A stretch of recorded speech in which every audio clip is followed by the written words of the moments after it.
And the weather conditions, well, it are raining here also. It is raining at the loop. There's rain on the camera lens at Cops Corner as well. So Will Nuttall and Charlie Martin in their Cooper T53s start on the front row of the grid. First of the front engine cars in this pre-66 race is John Spears. He starts in 13th place in the Maserati 250F, and he is ahead of Eddie Maguire's front engine Scarab starting in 17th. Then most of the other front engine cars are just around the bottom of the top 20 with the ERA of Mark Gillies. Tony Smith in his front engine Ferrari 246 Dino, another Mazda, and the first of the Cooper Bristols. And the Talbot Largo of Luke Brands that didn't set a time blew its head gasket yesterday. It's the pale blue car at the back of the field. Luckily, because it's a car built in the 1930s, the team had a spare head gasket. In fact, apparently they had 6 spare head gaskets. Because you do for a Talbot Largo. Who doesn't? You know, everybody's got those hanging around in their garage. However, they've rebuilt the car and it is out there. And that car is one of the cars that competed in the original Grand Prix here at Silverstone in 1948. So I don't imagine there's anybody in the crowd who was here at the 1948 Grand Prix, but certainly at least one of the cars is. And the upright pale green ERA of Mark Gillies, R3A, that didn't compete here in period, but Remus R5B did compete here, not R5B, R5A competed here in period as well. So we've got at the tail of the field a rebuilt car that raced here back in 1948. Now the cars at the front of the field are much more recent, and when I say much more recent, they're only about 50 years old, Alistair. So these cars coming out the early 1960s as the front-engined revolution arrived. A damp track for the start of the pre-66 Grand Prix cars.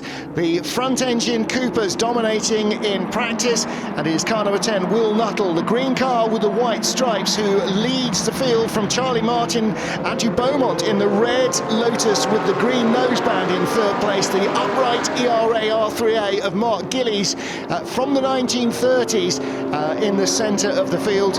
But it is Maserati 250F of John Spears going around the outside to your right-hand side of your shot. That is the fastest of our front-engine qualifiers. And look through the electric blue Scarab not too far behind him. There's Gillies, whose backside is probably higher than the heads of all of his rivals in the rear-engine cars. And Mark Gillies is just carving his way through 30-year younger and therefore much better Grand Prix cars. Absolutely tearing his way through. But the race leader is Will Nuttall. There is rain falling, and that should actually perhaps not harm these rear-engine cars too much. Now, all of these cars, Alistair Douglas, are competing on treaded racing tyres as they would have done in period, so a little bit of water shouldn't be too much of a handicap. No, but it would still be better if it was dry. Focus the mind, I was trying to think of, yes, because we're not quite sure. We've been watching the weather, and I think they're coming into a section of the track now that is likely to be wetter if rain has fallen. We were watching the clouds, and that lovely Maserati there with the driver sat up in like an armchair compared to these much lower slung rear engine cars. They're going through Maggots into Beckett's, and it doesn't seem as though there's a great deal of water, but they are taking it quite steady, aren't they? I think they're aware that there is some dampness on the track. Well, the other thing is that these 1.5 litre Formula One cars didn't have an awful lot of get up and go at any rate, so they are actually holding on pretty well. Coming down the long hanger straight, a scene that has not changed very much at Silverstone Circuit since these cars raced here in period, and that lovely looking number 1 BRM P261 of Andy Willis in 4th place. And they're making their way now down into Club Corner, and Andy Willis goes through on the inside of the number 76 that's Tim the Child car. Red Brabham of Tim Child. I misidentified him when he started so quickly. Tim Child coming from 7th on the grid. Andy Willis in that number 1 car coming from 5th on the grid, now moved ahead of him. And again, Mark Gillies in the IRA. Where is he? He's currently shown as 22nd from 29th on the grid. Whoa, and a big moment there for the car in front of him. That's another of the front engine cars, isn't it? That's the the Maserati's leading front engine car, and I think Mark is second in the ERA. A car from the 30s, which I think you mentioned in the build-up. A car like that raced in the 1948 RAC International Grand Prix. Now he's been passed by the BRM with its familiar orange noseband. You can see the pea green ERA though has got an orange blob on the front and by the fuel tank, and that denotes that it is not running on gasoline, it is running on methanol. And the relevance of that is methanol burns with a clear flame. So if there's a methanol fire, all you see is somebody jumping around because they're on fire, and you have to throw water on anything that you think might be burning. Normal fire extinguishers aren't required, but big buckets of water are. So methanol brings its own challenges, as everybody who's familiar with IndyCar racing over the years will know. It's got a high thermal efficiency, higher than pump gasoline, so that's why they use them in Indy cars for so many years. But the downside is you can't see the fire, and it is a little bit of a handicap in that way. So we're seeing all sorts of different rear engine cars. See the little pea green Lotus, there's car number 32, and that's Guy Plant in his Cooper Bristol. Now that's a Cooper Bristol T23. We have other Cooper Bristols that are not rear-engined but are front-engine, the same, so a 2-litre Bristol engine in the front-engine cars and a derivative of that in the rear-engine cars, and chassis built by Cooper, who straddled the change between front and rear engine, really drove it along, Charlie Cooper and his impecunious band of engineers. Will Nuttall leads from Charlie Martin in second place, and Tim Child in third place in the Brabham. Here is Little Lotus under pressure, and that is Nick Fennell with the Brabham behind him. This is Richard Wilson and Cooper rather behind him with the white stripes of the Cooper Car Company, and in fact is number 29, Lotus 25 of Nick Fennell with the yellow wheels. That's an ex-Jim Clark car, and Jim Clark, one of the greatest exponents of the Lotus marque up to this point. And the BRM coming by, and one of P261, one of BRM's more successful chassis. BRM had an awful lot of interesting diversions. The V16, of course, legendarily complicated and unreliable, but they didn't stop at V16s. They built all sorts of interesting engines. An H16 that didn't really catch on, and for the same sort of overly complex reasons that the V16 really didn't work with BRM. They did have a number. One thing they did always have was fairly gorgeous looking cars over the years. Some were more successful than others, and some of their engine designs left a bit to be desired.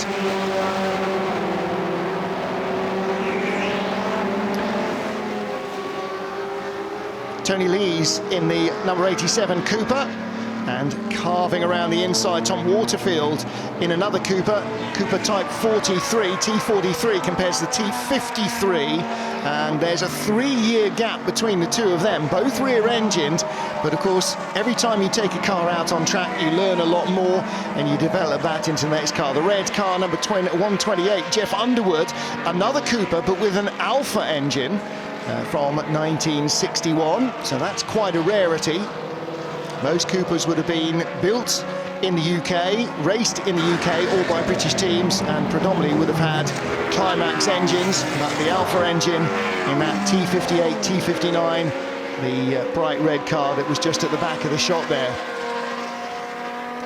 And the classic BRM colours there on the number 8 car of Graham Edelman. That's another of the P261s. And there's Rod Jolly, car number 2. Cooper T53, again another 1961 car, and on the grass 32 car of Guy Plant. It's the T45 Cooper, and looked like he was retiring, didn't it, Guy Plant?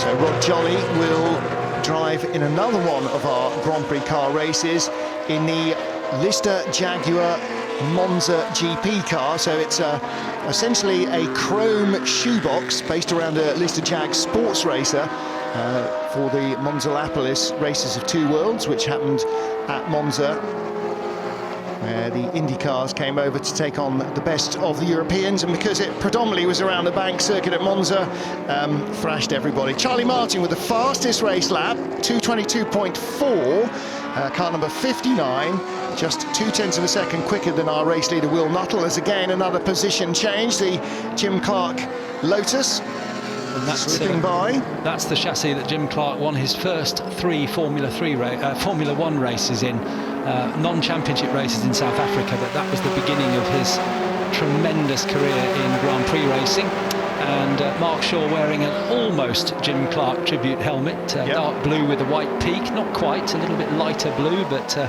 nevertheless looks great in that number 99 car. Yeah, Andy Middlehurst regularly races a slightly later Jim Clark Lotus 25, chassis number 5, and he always wears the dark blue and white peak Jim Clark helmet. And again, we talked about this yesterday in qualifying.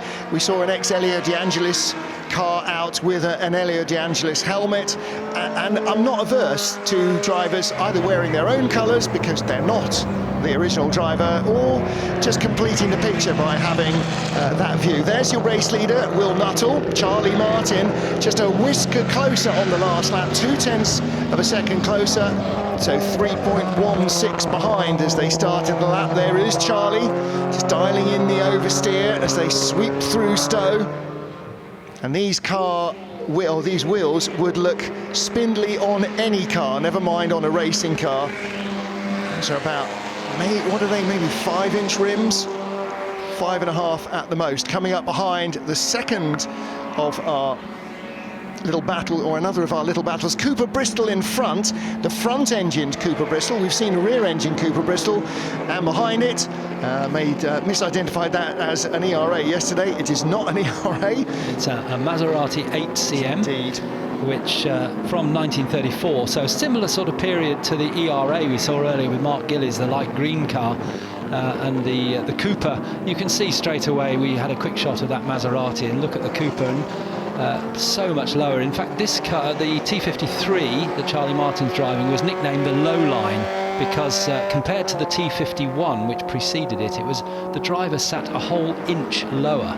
So and the T51 had that big beetle back behind the driver as well, which was sort of a hangover from sports car racing in a way. But look at this, the ex-Jackie Stewart BRM, looking every inch a 1960s Grand Prix. I mean, that's exactly what you think of when you think of a 60s Grand Prix car. The classic cigar-shaped tube of the Lotus or the BRM, driver's head sticking out, the engine's intakes, and those chrome exhausts sticking out the back, or out the top, or out the side, or down the bottom, whatever on the BRM, depending on which particular line they had chosen. And the preceding era, that's pale green Cooper Bristol, sort of car in which Mike Hawthorne, the 1950 world champion, made his name.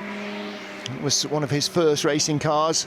And the difference between those front-engine Coopers and these rear-engine Coopers, I mean, it could not be more dramatic. Right behind them, the Maserati 250F, having a pretty good run at the moment. This is the red number 34 250F of John Spears. A little further down the order, you'll see another red front-engine car. That's Tony Smith, car number 5, his familiar Ferrari 246 Dino, the last front-engined Grand Prix racing Ferrari before Enzo accepted that eventually he was going to have to put the engine in the back, just like everybody else.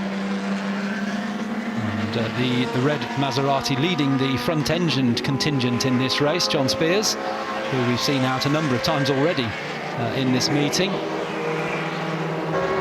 And again, the ERA of Mark Gillies. He's now being sort of slightly overhauled as the traction gets better and the track dries, but when it was damp, he was carving his way through these rear-engine midgets like some giant, bestraddling them all. But that car, the pale green ERA, now down to 18th place. I think it is still the second of our front-engine cars. And there they're going by the Maserati, putting a lap on the car that at that stage was a historic racer, 30 years old compared to these brand new Grand Prix cars as they were in the early 1960s. And clearly cars from pre-war front-engine cars stood absolutely no chance, or post-war front-engine cars stood absolutely no chance against the onslaught of these new tiddlers.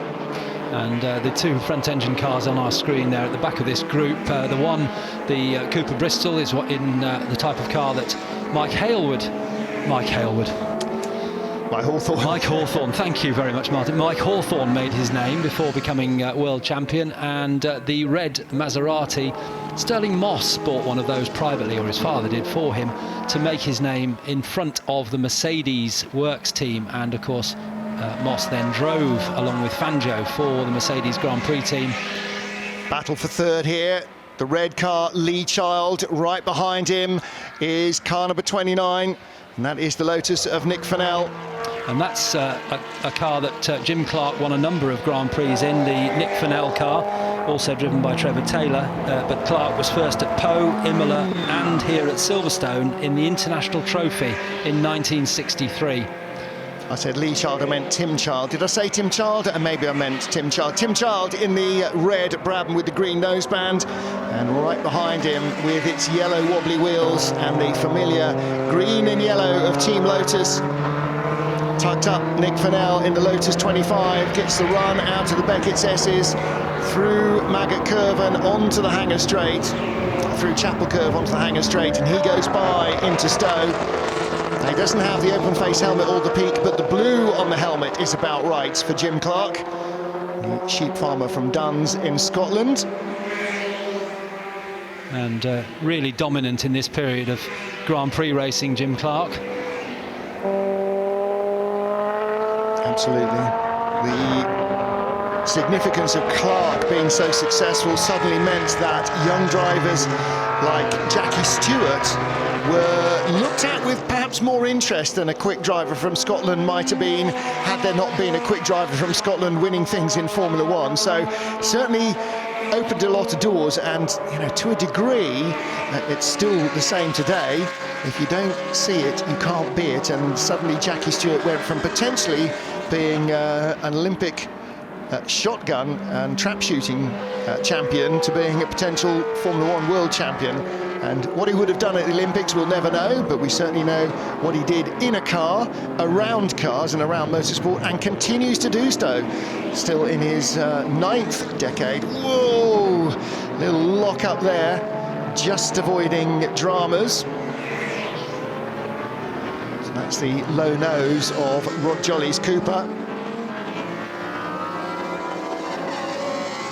Having a good battle at the moment.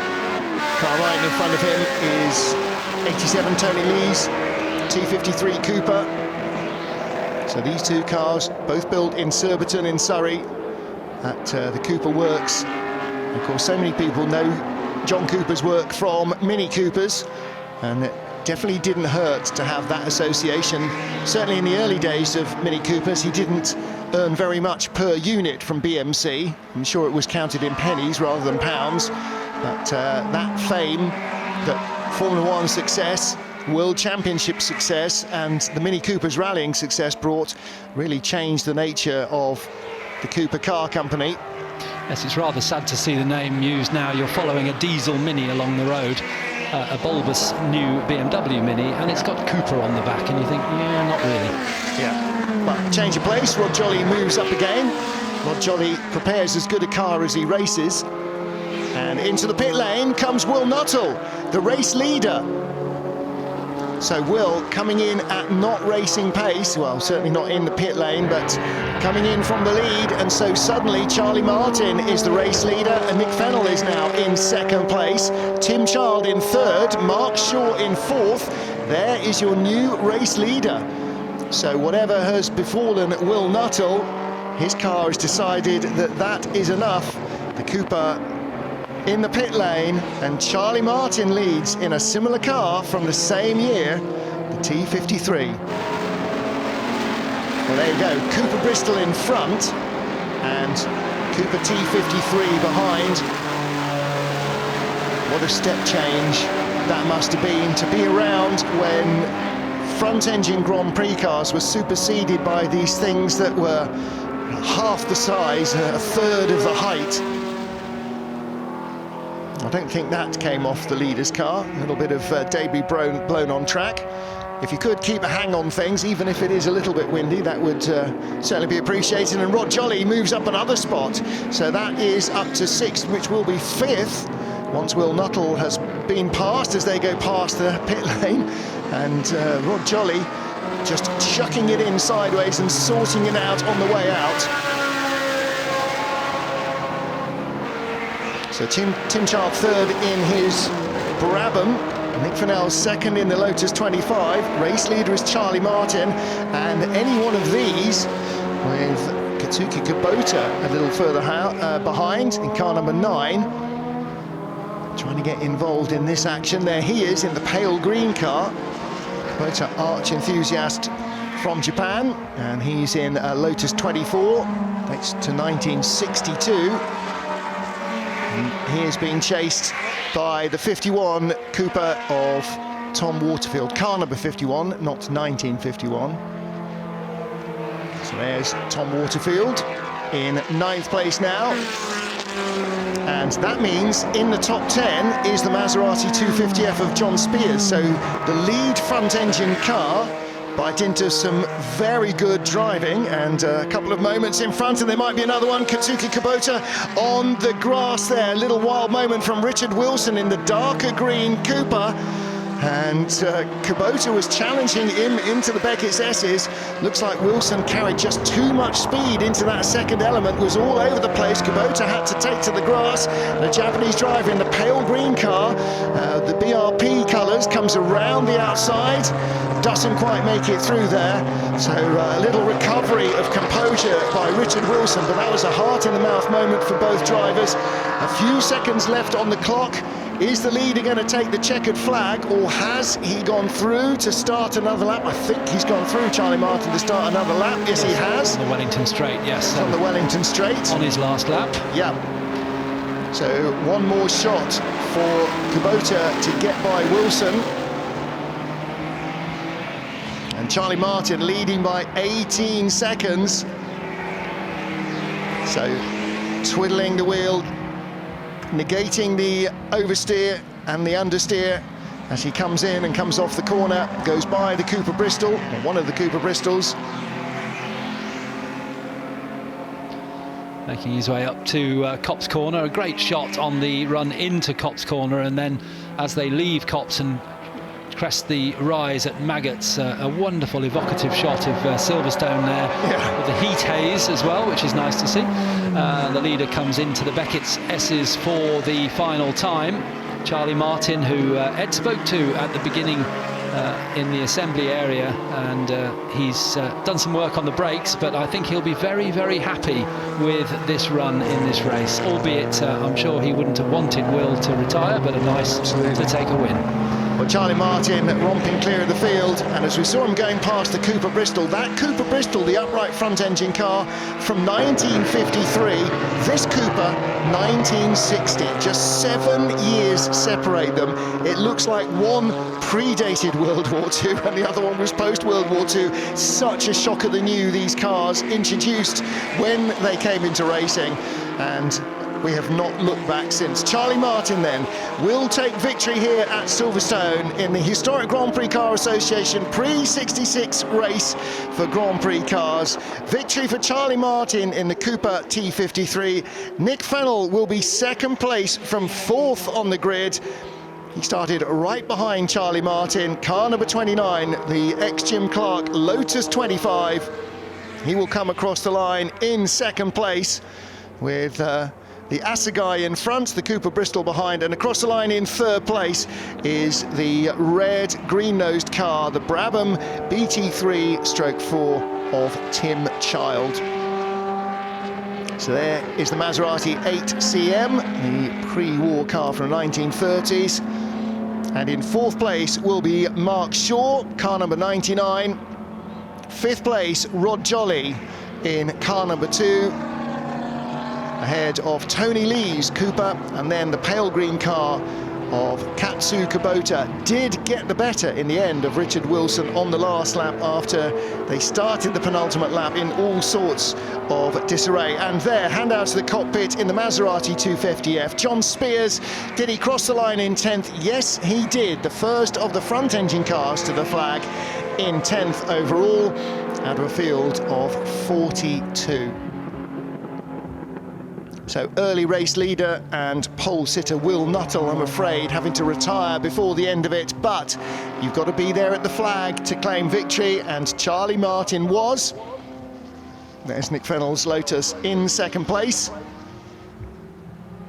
And Tim Child coming third in the red Brabham with the green noseband. So some entertaining stuff there. And the ERA R3A of Mark Gillies will come across the line just outside the top 20. Not a bad showing for a car from the 1930s, and a car which was not a Grand Prix racer in its period either. It was more of a Formula 2 and Formula Libre Voiturette racing car. Didn't quite have the pace of Alfa Romeo's Alfettas or the Maserati 250Fs of the 30s and the 50s. But what the ERAs do have is staying power. Almost every ERA ever built in Born in Lincolnshire remains racing, and that actually goes true for the spiritual successors, BRM. Most of the BRMs that were made by British Racing Motors in the same workshops on Raymond May's land, still racing. And in fact, more BRM V16s than ever are now circulating, because the BRM V16, not only have Hall and Hall got the original cars running, but there have been some continuations made of the Mark III V16 as well. Since once you've gone to all the time, effort and expense of prototyping and producing all the parts that the enormously complex engine needs, then why not use them more than once? There's Tim Child in his Brabham. And Blackjack Brabham, of course, not only a world champion in Coopers, but then setting up his own car company. Cars designed by Ron Toronak. He went on to set up his own car company, Rolt Cars, and dominated Formula 3 in the 1980s. And one of Blackjack's three racing sons, David Brabham, is here this weekend. He's supporting the kidney research charity here, and he'll be chatting on the stage as well later on during the course of the afternoon. And Brab's always happy to chat racing cars, racing and anything else you like. So if you spot him, you will know him. Very familiar sight around the British motor racing circles. The X1 winner. All-round top chap. So the Lotus being wheeled in. There is the Brabham that finished in third place. And our race winner in the Cooper, Charlie Martin, heading back to the team. So it's a little scare in qualifying when he didn't really have the brakes sorted out. Clearly they worked on that overnight, because you can't go fast if you can't stop.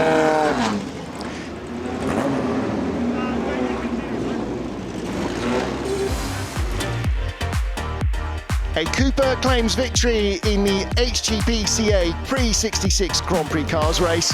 Charlie Martin at the wheel of his T53. Nick Fennell's Lotus in second, and spreading the honours wide among the British-based manufacturers. Tim Child claims the final podium spot in a Brabham BT34.